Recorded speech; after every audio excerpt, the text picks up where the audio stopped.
Tapi poinnya gue ingin garis bawahi, pilpres itu sudah dilakukan dengan biaya yang sangat-sangat mahal. Sehingga wajar kalau sebagian masyarakat menyampaikan kekesalan dan kegundahannya.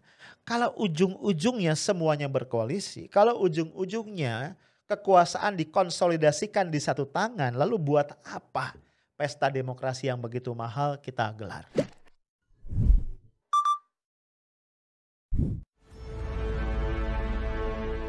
Guys, pasca reformasi 98, kita sudah memilih demokrasi sebagai jalan kehidupan berbangsa. Tapi kita nggak boleh lupa ya, bahwa demokrasi tidak pernah menjadi tujuan. Demokrasi sekedar alat.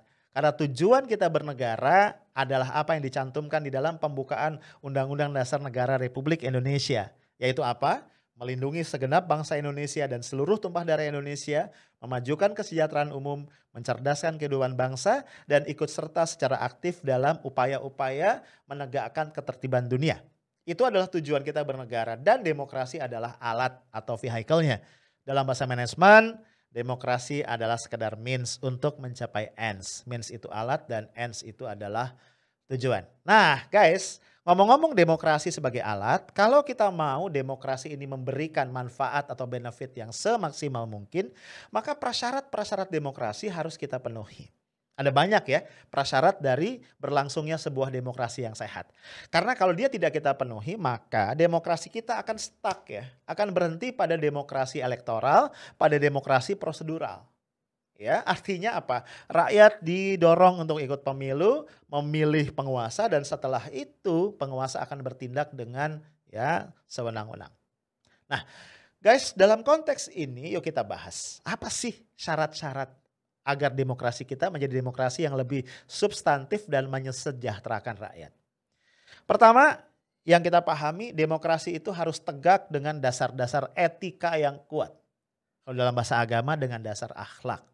Ya, ada etika politik yang harus ditegakkan oleh para politisi, oleh para aktor utama di dalam demokrasi.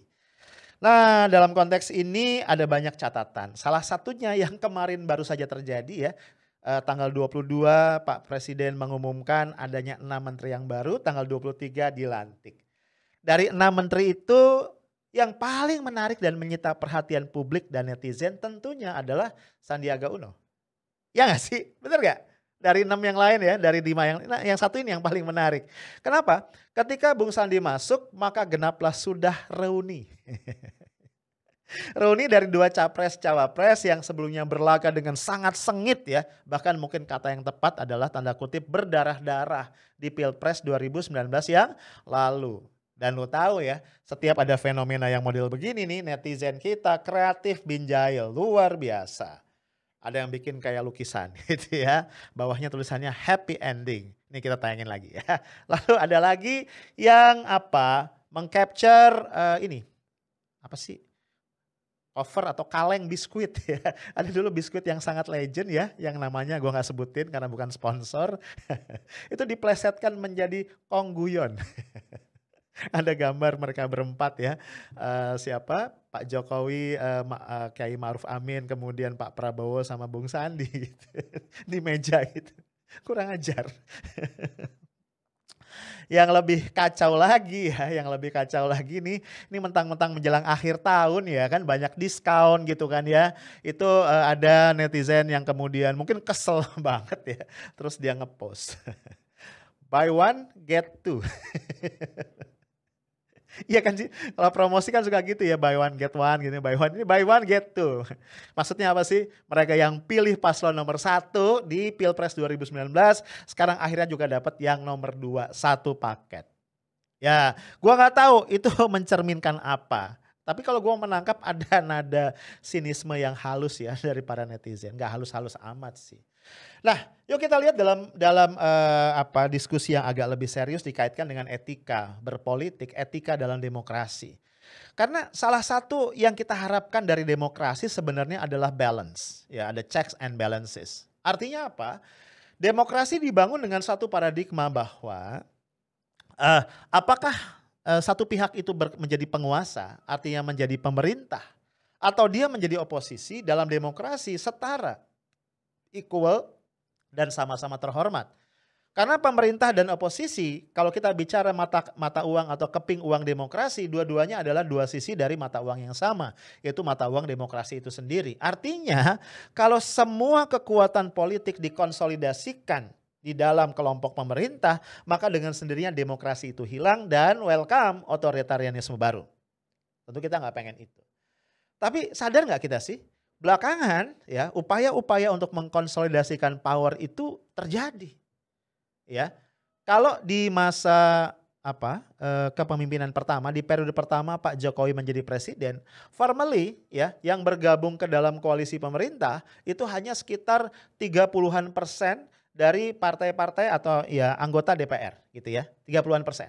Dan per hari ini di masa kepemimpinan atau periode yang kedua dari Pak Jokowi jadi presiden, itu sudah di atas 70%, bahkan mendekati 80%. Itu kalau kita bicara formal. Jadi oposisi itu sangat kecil di parlemen. Kalau kita keluar dari parlemen, kita lihat kondisi yang lebih memprihatinkan. Biasanya kan kalau misalnya oposisi di parlemen tidak begitu kuat, masih bisa dibalance oleh masyarakat sipil, masih bisa dibalance oleh pers. Tapi ini tidak terjadi. Karena yang kita lihat adalah, punten ya, ada indikasi setidaknya. Ya, gue sih nggak berani menyimpulkan. Ada indikasi bahwa ada upaya-upaya yang cukup masif dan sistematik. Untuk apa? Untuk mengkerdilkan, untuk mematikan suara-suara oposisi yang berada di luar parlemen. Entah berupa ormas, berupa kelompok-kelompok kritis, berupa tokoh-tokoh dan seterusnya. Ya, melalui persekusi dan kriminalisasi. Nah, kalau begitu apa yang kita harapkan? Itu. Apa yang kita harapkan? Nah, kembali ke tadi, reuni. Ya, sebelumnya kan sebenarnya para pendukung Pak Prabowo Sandi itu militan ya. Ya karena pendukung sebelah sana Pak Jokowi Maruf juga militan. Kita lihat ya, ini ada foto ya. Momen-momen mengharukan ya. Bagaimana rakyat jelata dengan segala kekurangan, orang-orang miskin yang duafa gitu, itu menyisihkan rezeki mereka yang nggak banyak ya. Receh, uang-uang yang udah buluk itu kita lihat ya. Pak Prabowo, Bung Sandi, dan itu manggul karung uang gitu ya, yang itu terus mengalir dari daerah-daerah, dukungan kepada mereka. Artinya apa? Sebelumnya masyarakat, sekelompok masyarakat yang menghendaki perubahan itu memandang bahwa mereka berdua adalah simbol dari gerakan perubahan. Nah, ketika Prabowo Sandi kalah dalam Pilpres yang lalu ya, apapun cerita di balik itu ya, mereka kalah, yang jelas mereka kalah. Nah, sebenarnya masyarakat pendukung mereka itu tidak kecewa. Tidak kecewa terhadap itu. Tidak kecewa pada mereka ya. Mungkin kecewa terhadap proses pilpresnya. Tapi tidak kecewa pada pasangan Prabowo Sandi. Apalagi kemudian di awal ketika terlihat bahwa mereka kalah. Mereka dengan tegas menyatakan bahwa mereka berkomitmen untuk tetap beroposisi di dalam 5 tahun ke depan. Dan menurut gua ketika itu dinyatakan ya, ketika itu disampaikan, disuarakan, justru itu menuai apresiasi. Tapi kemudian kita tahu ya, angin berubah arah. Entah ada apa, entah ada cerita apa di backstage ya. Ini banyak rumor yang gua nggak mau sampaikan di sini, ntar jadi kasus yang nggak jelas gitu ya. Yang terjadi adalah Pak Prabowo masuk ke dalam pemerintahan sebagai Menteri Pertahanan. Ketika itu kita tahu Gerindra dapat 2 kursi, Pak Prabowo sebagai Menhan dan Pak Edi Prabowo yang menjadi Menteri Kelautan dan Perikanan walaupun kemudian tersangkut kasus korupsi. Ya. Nah, ketika itu Pak Prabowo menyampaikan argumentasi. Ya, salah satu yang gue ingat argumentasinya adalah beliau ingin mengakhiri keterbelahan yang ada di dalam masyarakat. Kira-kira begitu. Maka masuklah beliau ke dalam pemerintahan. Tapi kan kita ya apa boleh buat melihat fakta. Bahwa keterbelahan itu tidak berakhir dengan masuknya Pak Prabowo ke dalam pemerintahan. Jadi asumsi Pak Prabowo tadi tidak terbukti. Ya gue pernah mengulas dalam salah satu video gue yang sangat gue sayangkan adalah ketika ada upaya untuk mempersekusi lah ya Habib Rizik Syihab dan FPI, termasuk kasus tewasnya 6 laskar di insiden ya kilometer 50 tol Jakarta Cikampek misalnya, sampai hari ini kita tidak melihat, ya mungkin di belakang layar ada, tapi setidaknya di permukaan kita tidak melihat upaya Pak Prabowo untuk menjadi penengah. Ya nggak usah itulah, ketika ada pemimpin militer di wilayah ibu kota yang ya beliau stated sendiri bahwa beliau memerintahkan anak buahnya untuk menurunkan baliho HRS misalnya, kita tidak mendengar suara Pak Prabowo. Padahal Pak Prabowo adalah menteri yang membidangi persoalan-persoalan keamanan, pertahanan gitu ya. Dan beliau nggak ngomong gitu, nggak ada suara dari beliau, sikap beliau tuh apa ya. Nah jadi tadi statement Pak Prabowo mengenai tujuan dia masuk ke pemerintahan nggak kita lihat kejadian. Tapi setidaknya publik masih punya separuh harapan. Ya, ini kayak lagu Separuh Napas ya. Masih punya separuh harapan karena Sandiaga Uno masih konsisten berada di luar. Ya, bahkan kita lihat ada beberapa statement ya yang lu bisa lihat di bawah ini di berita-berita bagaimana beliau menyatakan tetap berkomitmen untuk menjadi berada di luar pemerintahan, ya. Nah, bahkan nih gua mau kasih satu insider information ya. Satu kolega gua, dia adalah salah satu wartawan senior di FNN ya, sama-sama sama gua. Itu 2 minggu sebelum kemarin pengumuman reshuffle kabinet, makan siang dengan Sandiaga Uno. Nah biasa ngobrol-ngobrol santai ya karena mereka temenan ya. Mereka temenan ya, yang diobrolkan antara lain mengenai ini apa, gimana kondisi Gerindra pasca korupsinya Pak Edi Prabowo gitu ya, lalu kondisi nanti menjelang 2024 seperti apa. Nah, menurut kesaksian teman gua, di dalam kesempatan itu Sandiaga Uno masih menyatakan komitmennya untuk berada di luar pemerintahan, aka adalah beroposisi. Ya. Jadi gua termasuk orang yang sangat kaget ketika akhirnya Sandiaga Uno menyatakan bergabung. Ya, penjelasannya kan kita udah baca ya di media, termasuk di media sosial. Intinya beliau mengatakan setelah tafakur ya, setelah merenung, akhirnya beliau mengambil keputusan ini. Karena kata beliau ada satu game changer yang luar biasa yaitu COVID-19 yang membuat dia yakin bahwa kita sebagai bangsa harus bersatu. Sehingga ketika negara memanggil membutuhkan dia, maka dia menerima. Tentu kita menghormati 100% keputusan Bung Sandi, termasuk pertimbangan-pertimbangan yang beliau nyatakan ya di front stage ya. Kita nggak tahu backstage-nya ada apa. But my point is, kembali ke etika demokrasi tadi. Ya, kembali ke tadi etika demokrasi.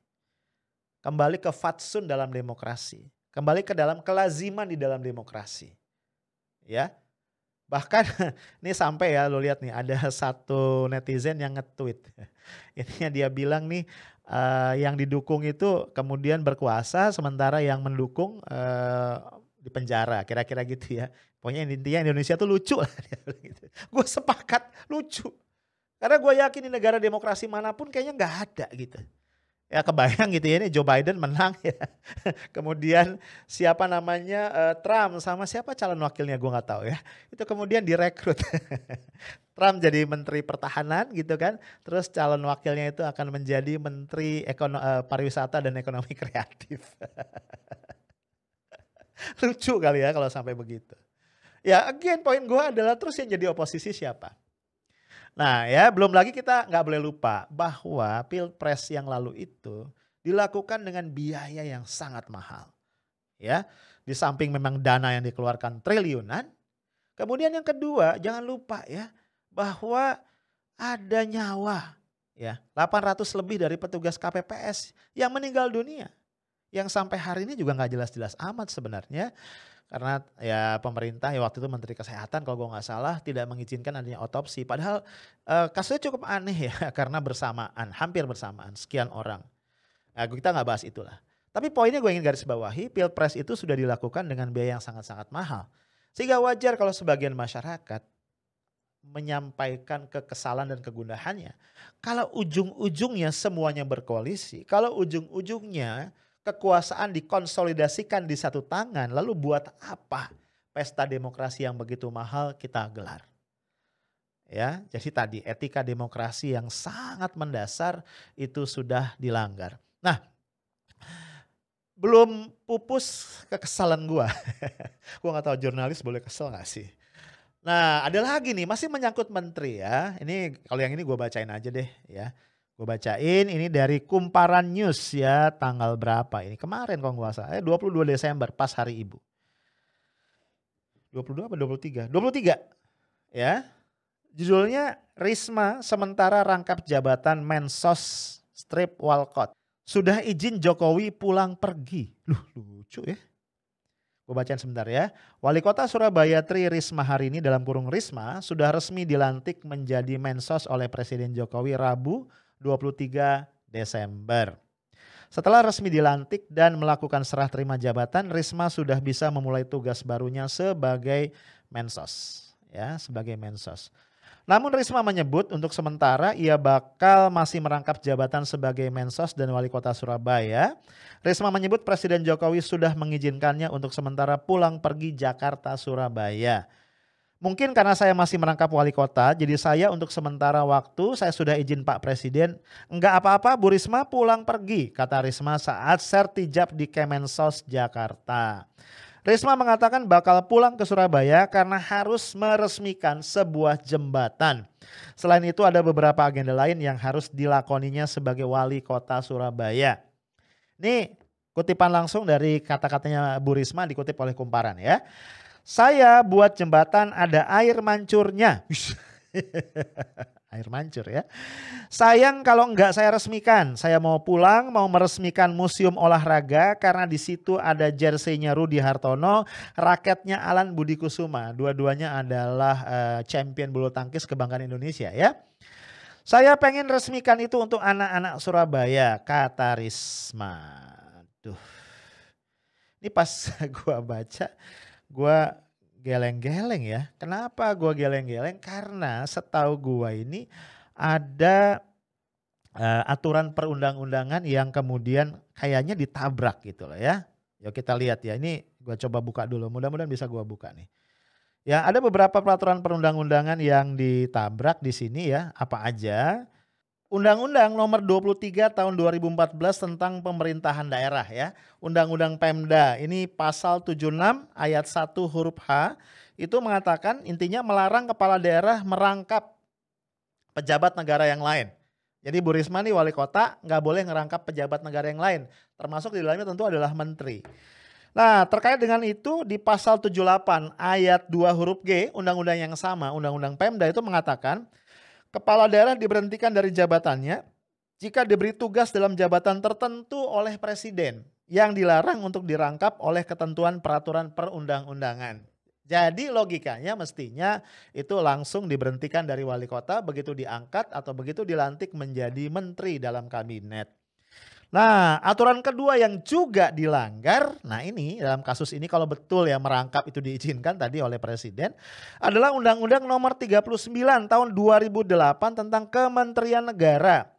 Pasal 23 huruf H menegaskan menteri dilarang merangkap jabatan sebagai pejabat negara yang lain. Jadi dalam jabatan yang lain itu nggak boleh.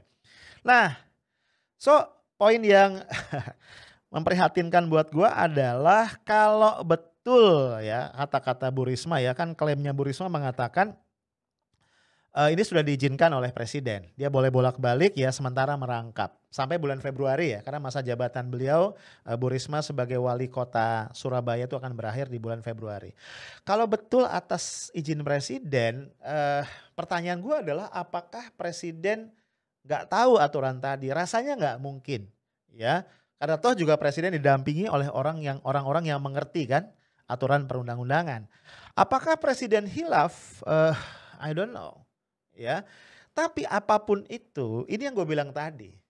Demokrasi itu kalau dia mau tegak menjadi satu demokrasi yang substansial, maka ketaatan pada hukum itu harus diutamakan. Dan satu hal yang kita nggak boleh lupa, ketaatan pada hukum itu harus dicontohkan. Ada role model dan tentu saja para pejabat negara diawali tentunya dengan presiden sebagai pejabat negara yang paling tinggi itu harus menjadi contoh. Itu penting banget. Contoh penegakan hukum, contoh perilaku yang tidak melanggar aturan perundang-undangan.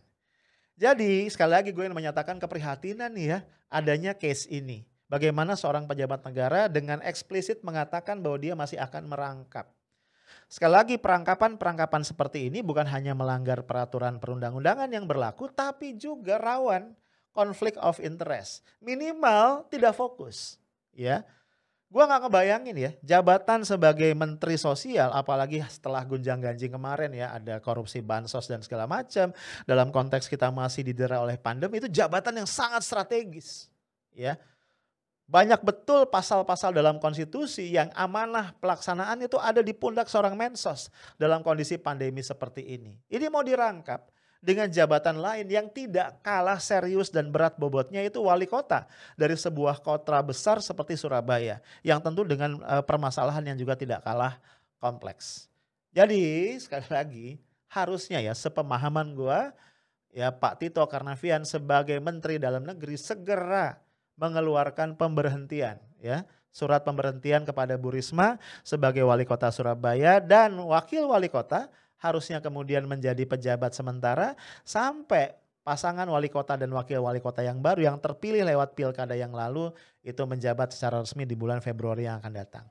Nah, concern gue yang lebih jauh adalah begini, ya tentu saja negara atau bangsa manapun itu senantiasa mengalami pergantian generasi. Dan generasi yang lebih tua, generasi yang lebih senior, generasi yang lebih awal punya tanggung jawab untuk mewariskan nilai-nilai yang baik kepada generasi sesudahnya. Jadi generasi yang lebih tua tidak boleh sekedar menuntut ya. Ya seperti yang sebelumnya Bu Mega sampaikan, ini generasi milenial ngapain aja sih selain demo yang merusak. Lo masih inget ya heboh yang itu, gue mau bahas deh, ya ntar gue dibully lagi. Poin gue adalah generasi tua, generasi senior itu tugasnya bukan menuntut, tapi memberi contoh, mengedukasi. Dan sekali lagi edukasi yang paling baik adalah menjadi role model.